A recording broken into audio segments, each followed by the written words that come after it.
Hello and welcome. We have yet another special show match for you today between the Mongols and the Abbasid Dynasty. I'm Zak Robinson, also known as ZeroEmpires. And joining him, I am Eric Roble, and we are delighted to share this very exciting game between our balanced team members. So spawning down to the south of the map in the red, we have Mark. He's going to be playing as the Mongols today. And we could see already that the Mongols, they start a little differently to other civilizations. Their town center was packed up, and he already loosed his arrow with the Khan to give him a move speed bonus. So tell us a bit more about the Mongols here, Eric. Okay, so all of their buildings, or most of their buildings, we should say, can pack and unpack. So this sort of mobility theme you see throughout the Civ of being able to move up and go to different locations. And a key building for this is the Uvu. So I believe there's already an Uvu built, perhaps? There awesome. it is. So this is a building you build on top of the stone deposit. So there was originally a stone deposit here. He built it on top. And this building, as you can see, it's constantly producing stone over time. You can see he's got 80 plus stone already. And there's a couple of really cool things that Mongols do with stone that the other civs don't. So when you put buildings next to this, it allows them to double produce.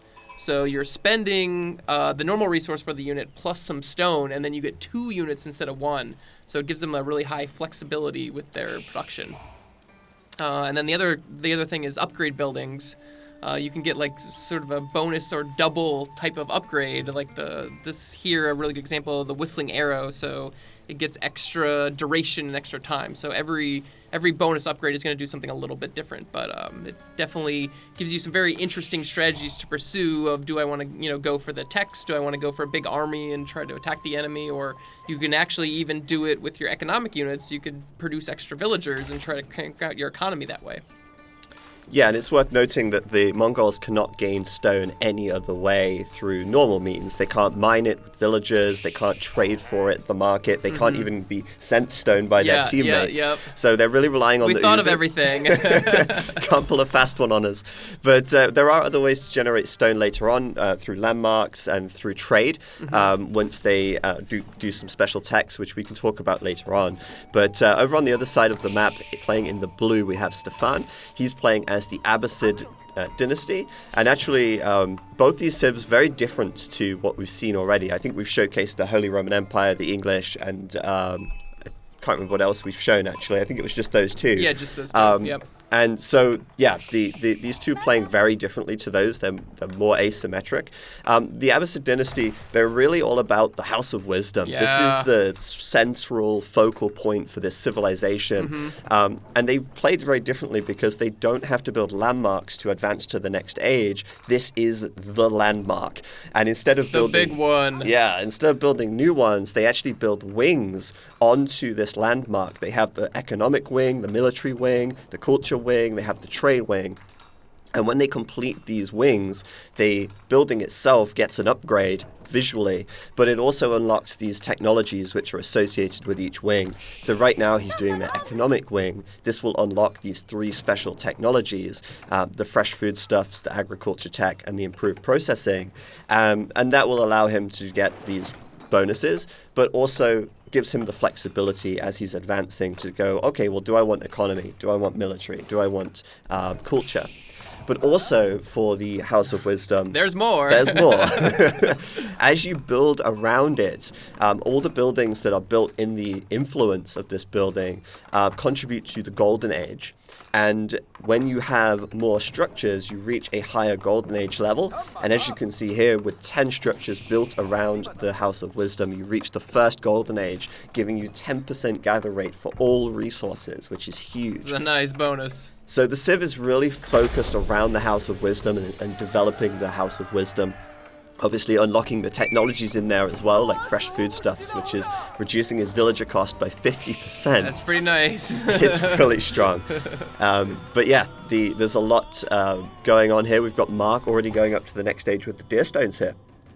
Yeah, the deer stones is a pretty nice landmark for the Mongols because they have this aura around their outposts, which makes their cavalry faster. The Deer Stones provides this. It's called the Yam Network.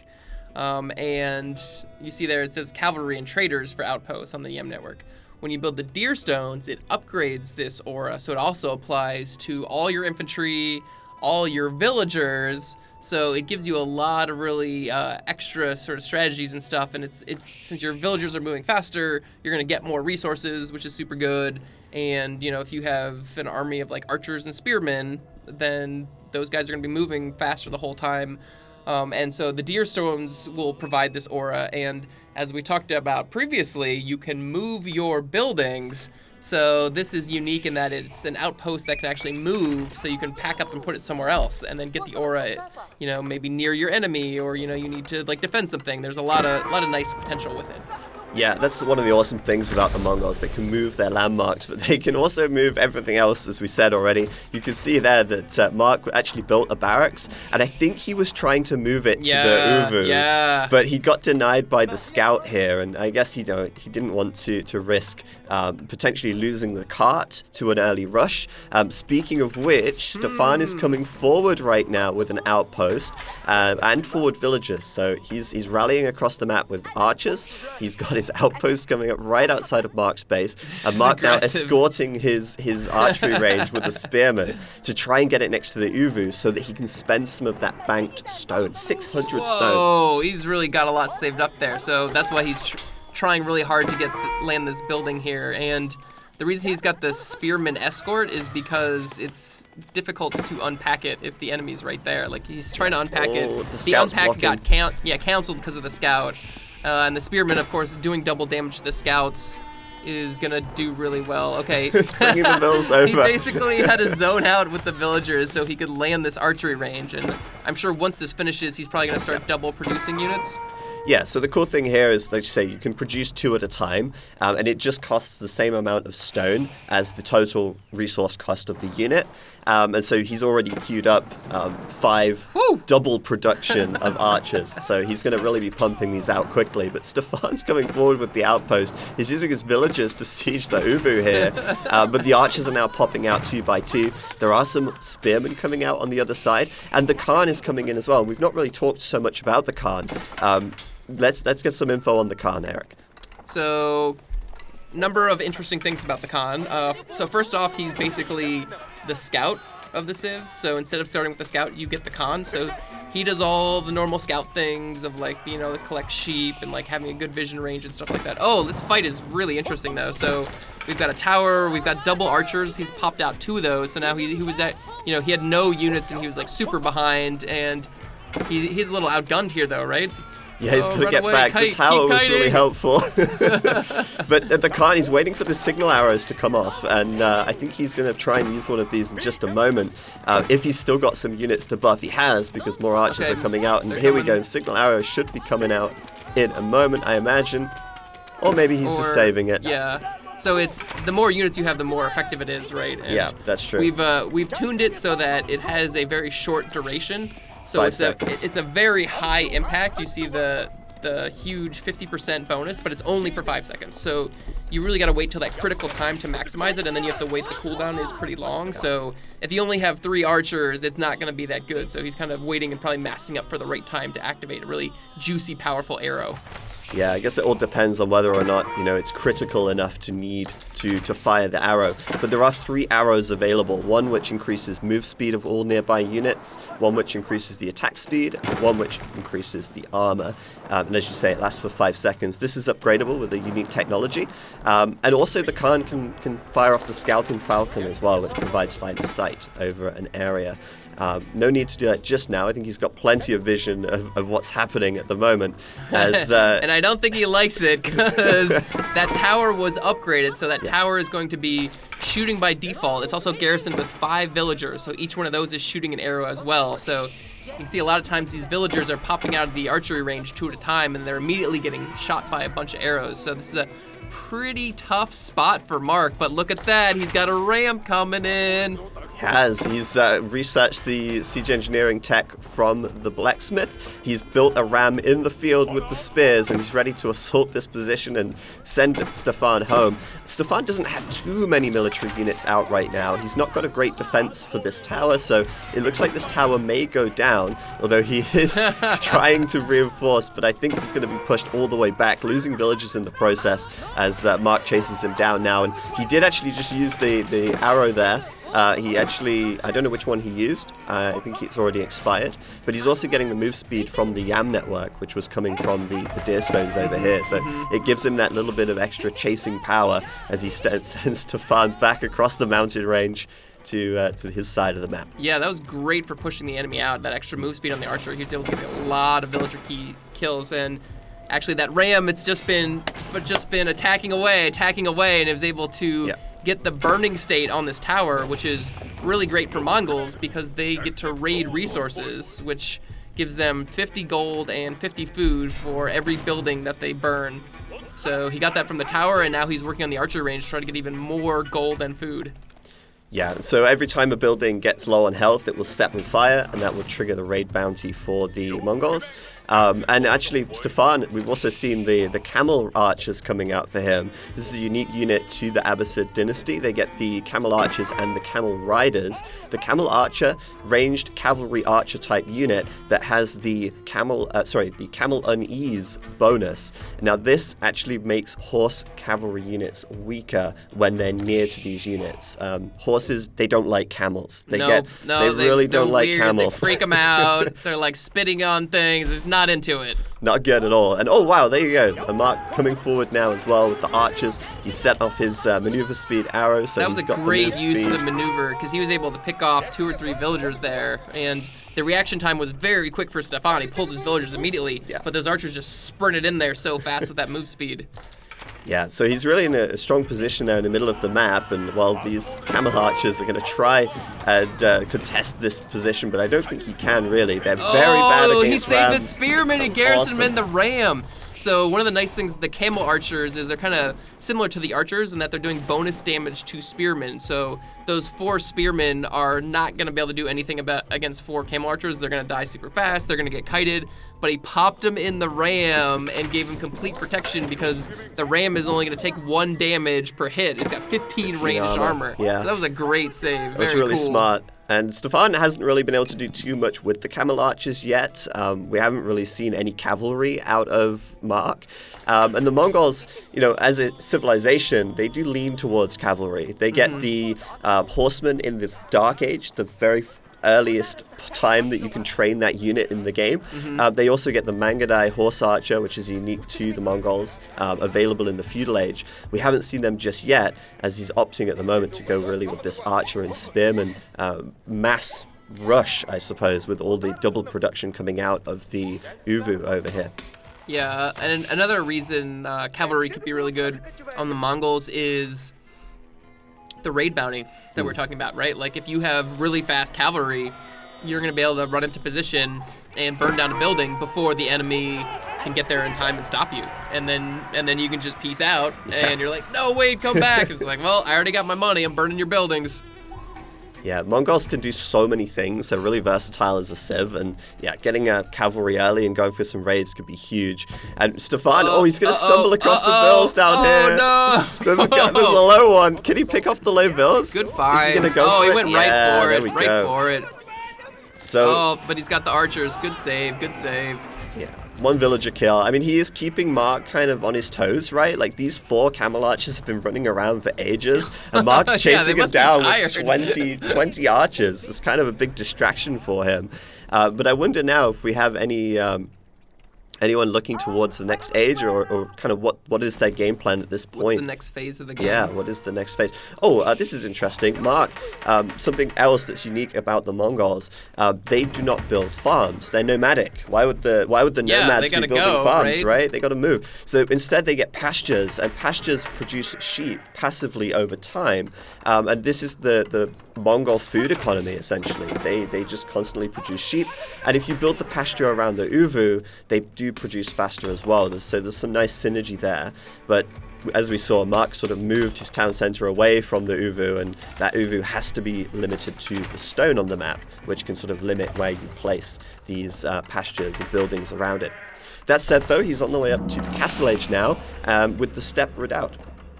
Yeah, this is a really nice building because it acts as a drop-off point. The Gur is the Mongols' universal drop-off point, so you can bring back wood, stone, food, whatever that goes there.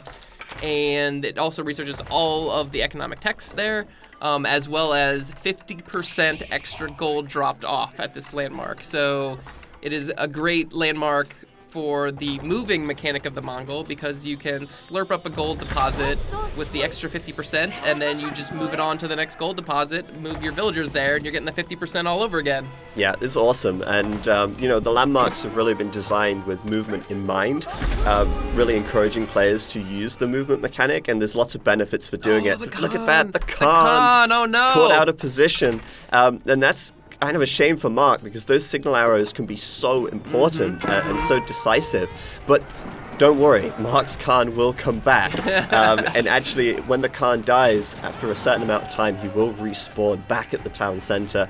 The Khan is never truly dead. He will always return. Yeah, and we've actually iterated on the respawn mechanic over time, because the initial implementation was that every time the Khan died, it would be longer that it would take to respawn, and it took longer and longer and longer.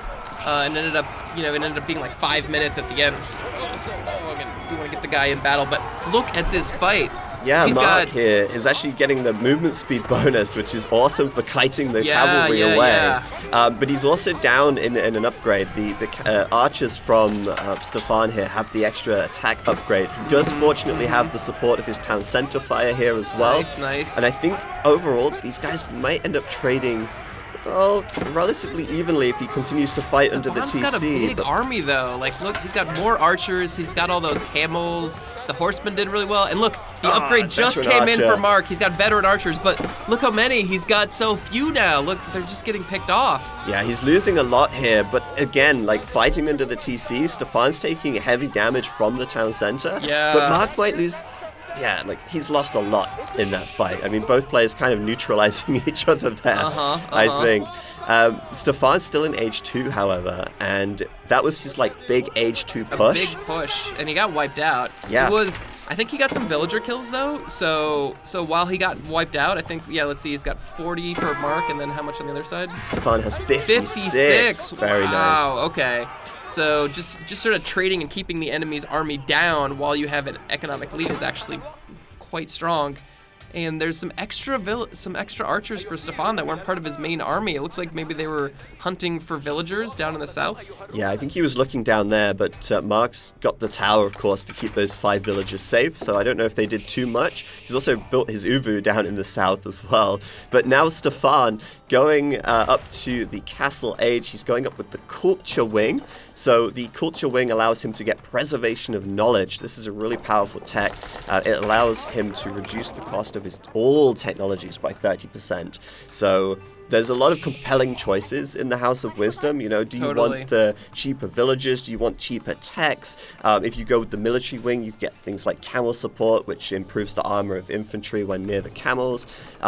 There's a lot of choices to make here, but he's going up with the Culture Wing now, probably for the Preservation of Knowledge. He can also do medical centers, which allows his keep to heal nearby units.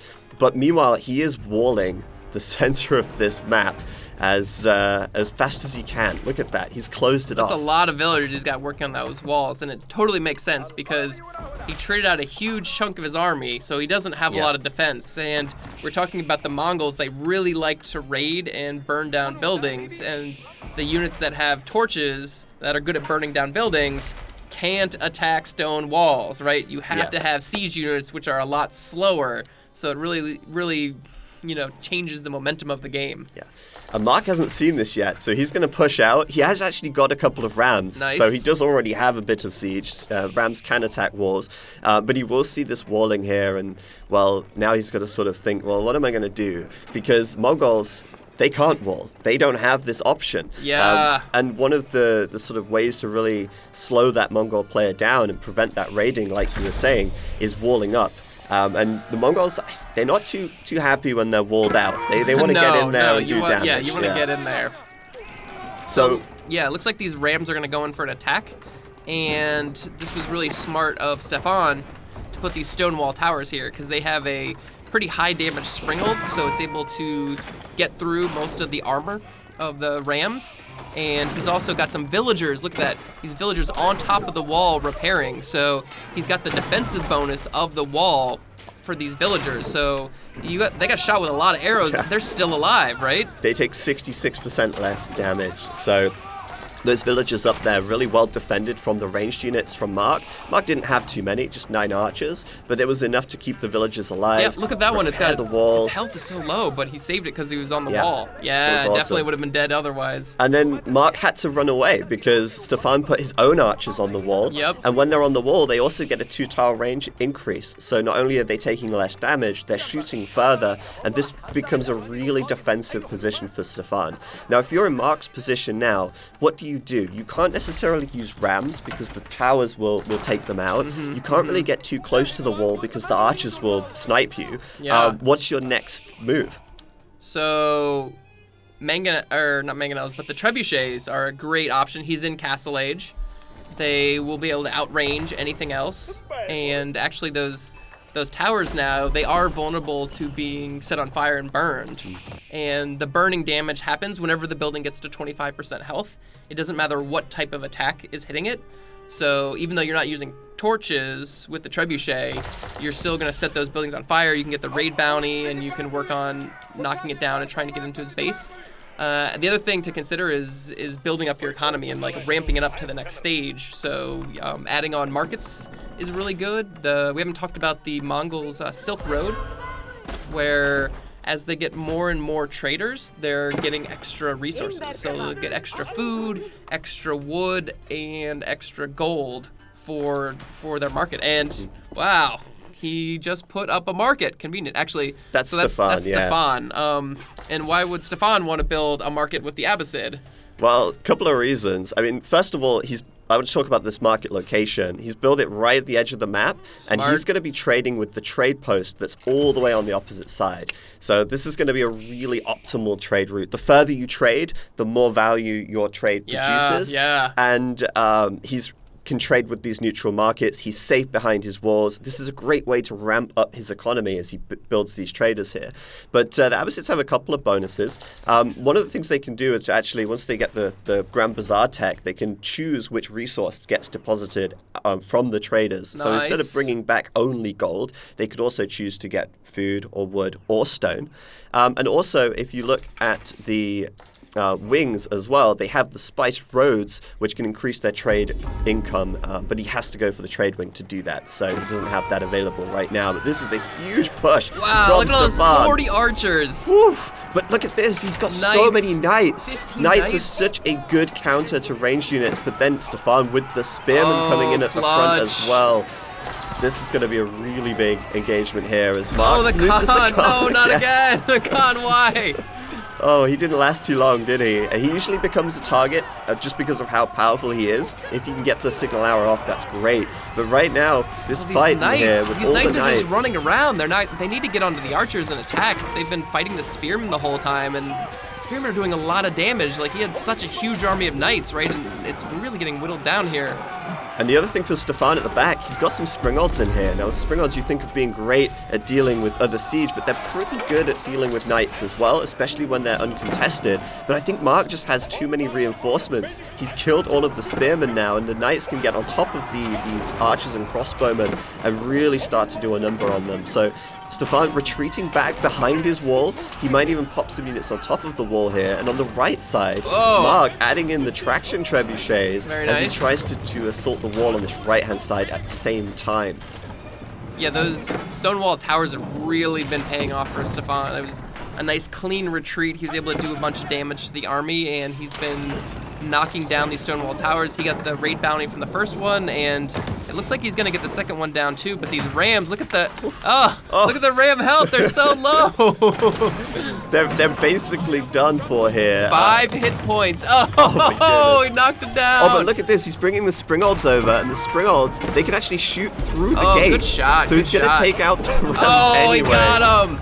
from the safety of the behind the wall here. So that was really nice from Stefan. He's using villagers to keep repairing the walls. The trebuchets from Mark trying to find a way through. Stefan, if he can put his units on the wall now, he will send this army away.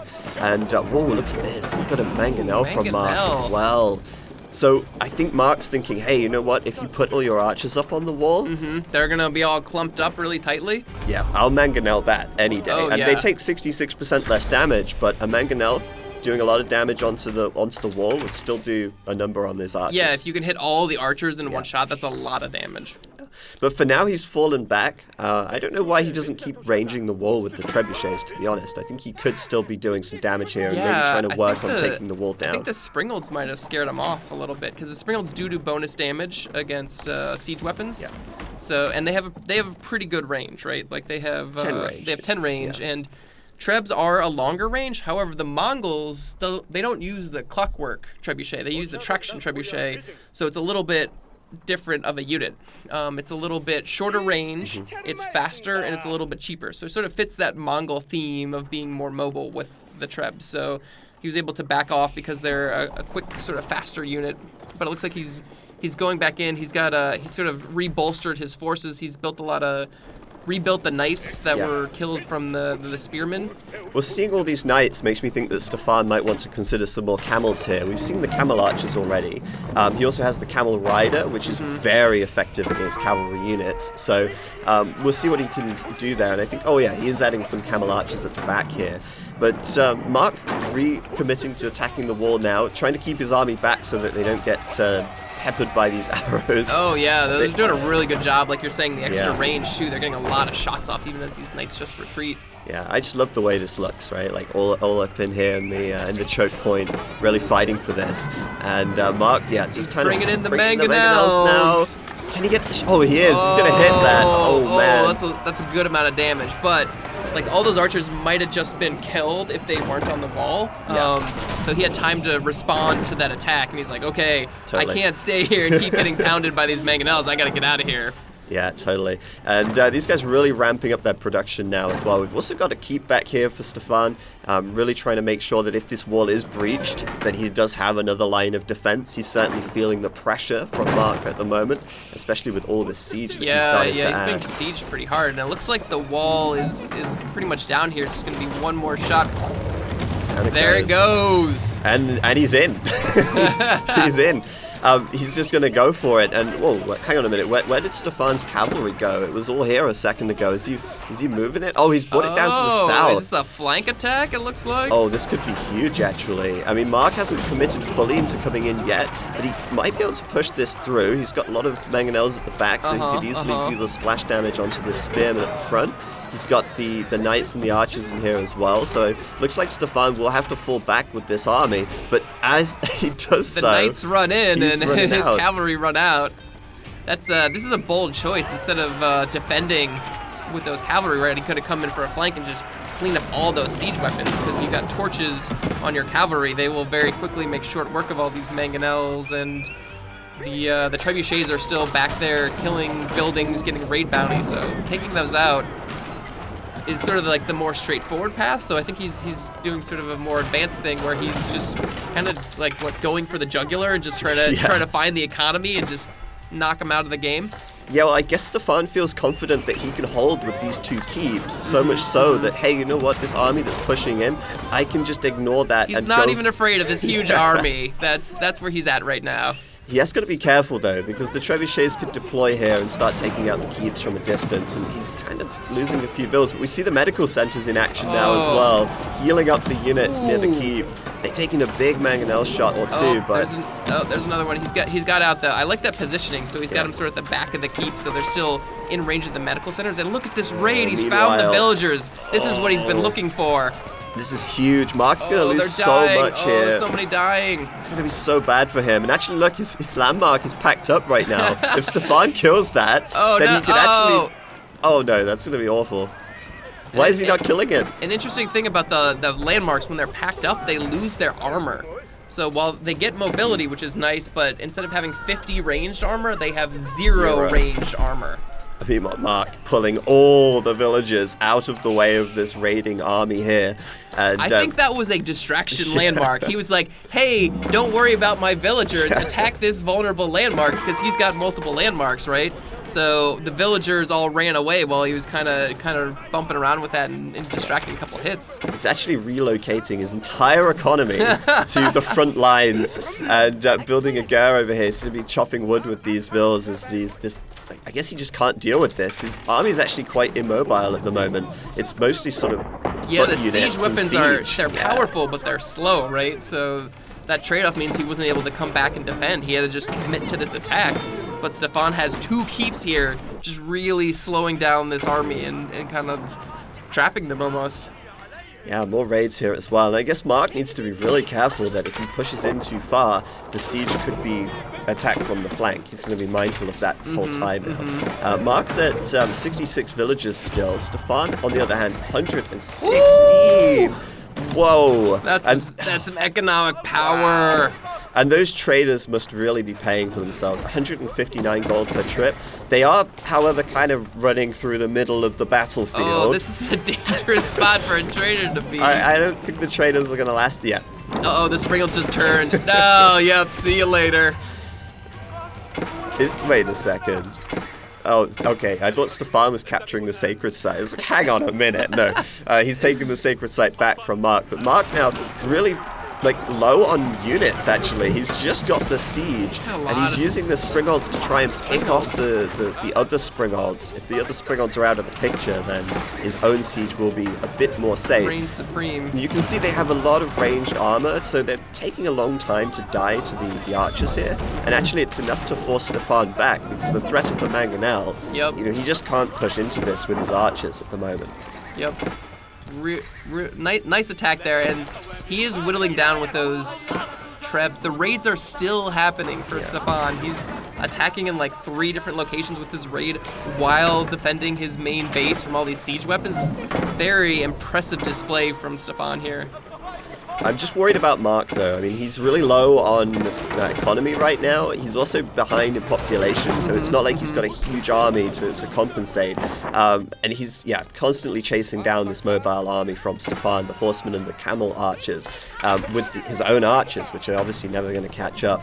He is getting the raid bounty, though, so when he does set these buildings on fire... keeping him in a little bit, just getting that extra money, extra economy. Giving him a little bit more. He's adding in more trebuchets. I guess he's just hoping, you know what? With enough trebs, I can slow roll my way in. And every time I set a building on fire, I get some gold and food. So he's maybe just hoping that he can keep setting buildings on fire. Oh, there basically. we go. He sets a keep on fire. It's actually kind of an interesting decision with the Mongols of which building do you want to attack. Because it takes a long time to set a keep on fire. It's got 5,000 health, right? But if you go for houses, they only have 750 health. So you can set them on fire pretty quickly. So if you're kind of economically behind like he is right now, it can be... Oh no, he's falling further behind from these raids. Oh no, Stefan getting in here. And I guess for the Mongols, it's really hard when you're on the back foot because you can't wall up. And look at this now, Stefan coming in. He's built up a large army of cavalry. He's even got the camel riders in there, and that's enough for the GG. Yep, that's too many units. And he's got torches on all those horses. He just burned the mangonels, and that was game over. Wow. Great game, though. I think Stefan there really showing off the power of walling, the power of being able to take defensive position, and especially against the Mongols, like we say, who really want to be getting in there and constantly doing damage. When you stall them out, things get a lot harder. That huge army of knights, he teched faster with the Mongols up to age 3. He had a big army of knights, but then when he ran forward to raid, the whole thing was locked off. He wasn't getting in there. Yeah. So there you go. Hopefully you enjoyed the game. We certainly enjoyed casting it, and we'll be talking about that a bit more in the Q&A afterwards. Yep. Hang around. We'll see you guys. Bye-bye.